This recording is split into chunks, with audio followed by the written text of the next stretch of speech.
Sabemos que os defeitos dos materialistas do século XVIII provêm da sua forma de raciocínio, do seu método particular de pesquisa, que chamamos método metafísico.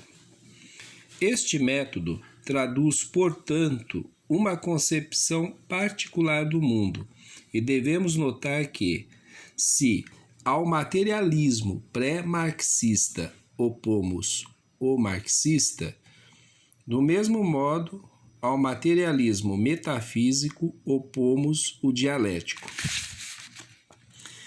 É por isso que nos é preciso agora aprender o que é este método metafísico, para examinar em seguida o que é, pelo contrário, o dialético.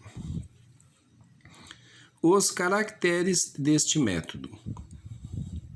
O que vamos estudar aqui é esse antigo método de pesquisa e de pensamento a que Hegel chama o método metafísico.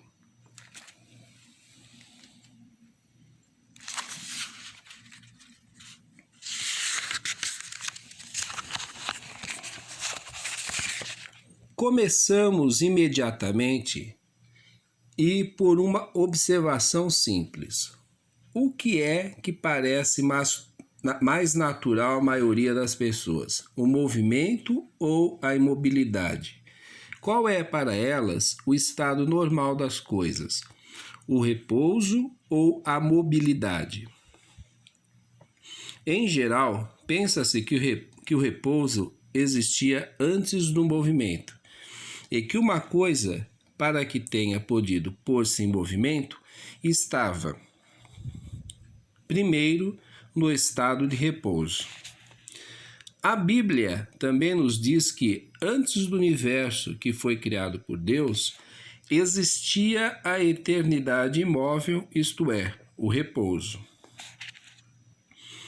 Eis palavras que empregaremos muitas vezes: repouso, imobilidade e também movimento e mudança. E também movimento e mudança.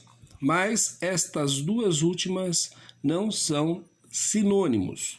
O movimento, no sentido restrito da palavra, é a deslocação.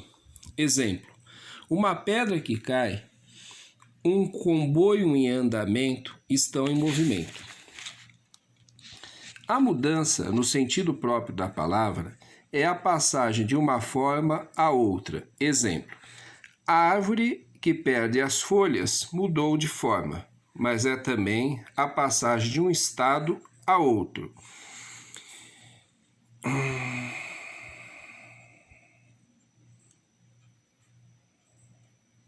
Exemplo: o ar tornou-se irrespirável. É uma mudança.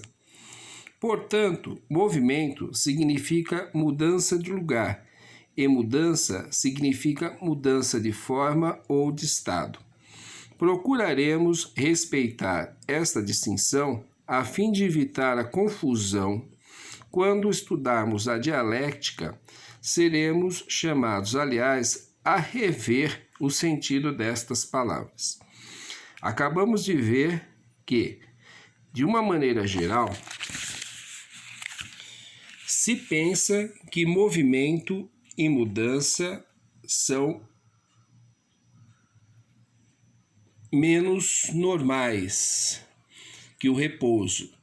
E é certo que temos uma espécie de preferência em considerar as coisas em repouso e sem mudança. As coisas em repouso e sem mudança.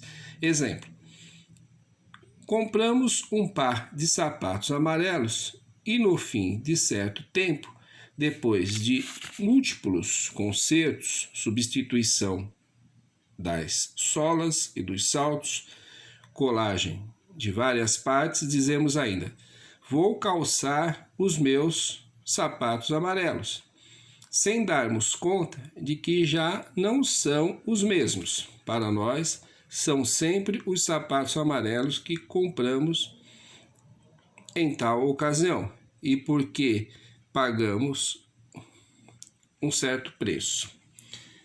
Não consideraremos a mudança que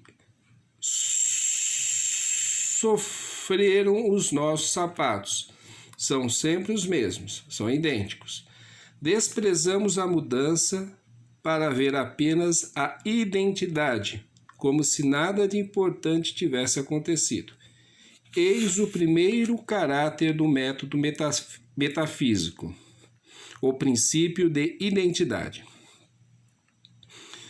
Consiste em preferir a imobilidade ao movimento e a identidade à mudança, em face dos acontecimentos.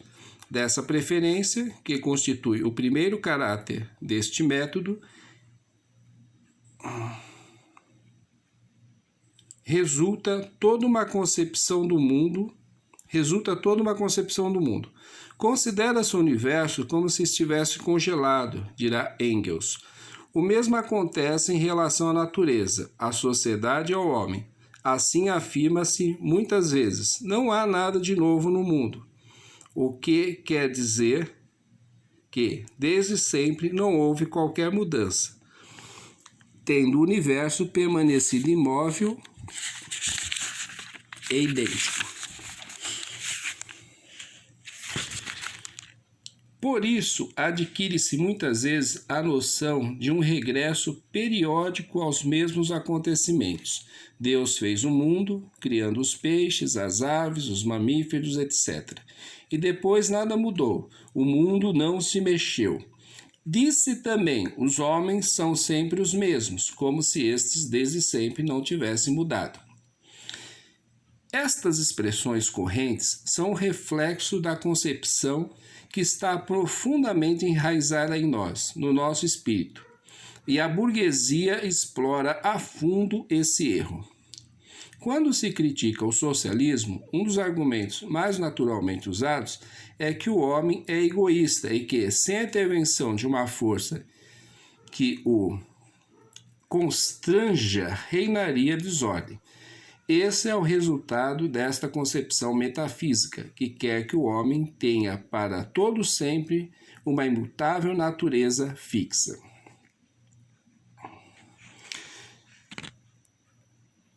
É bem certo que, se bruscamente tivéssemos a possibilidade de viver em regime comunista, isto é, se os produtos pudessem ser repartidos imediatamente a cada um, segundo as suas necessidades e não segundo o seu trabalho, seria acorrida a satisfação dos caprichos e uma tal sociedade não poderia manter-se. E, contudo, a sociedade comunista existe, e é isso que é racional. Mas é por termos uma concepção metafísica em nós enraizada que representamos o homem futuro, que viverá no futuro relativamente longínquo, como semelhante ao de hoje.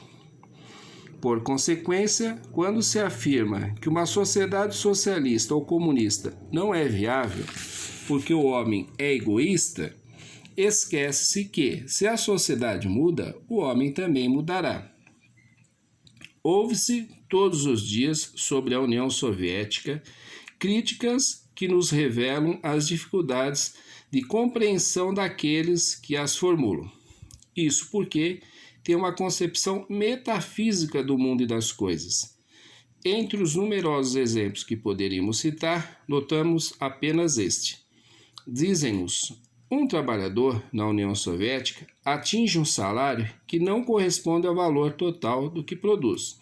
Há, pois, uma mais-valia, isto é, uma retirada efetuada no seu salário, portanto é roubado.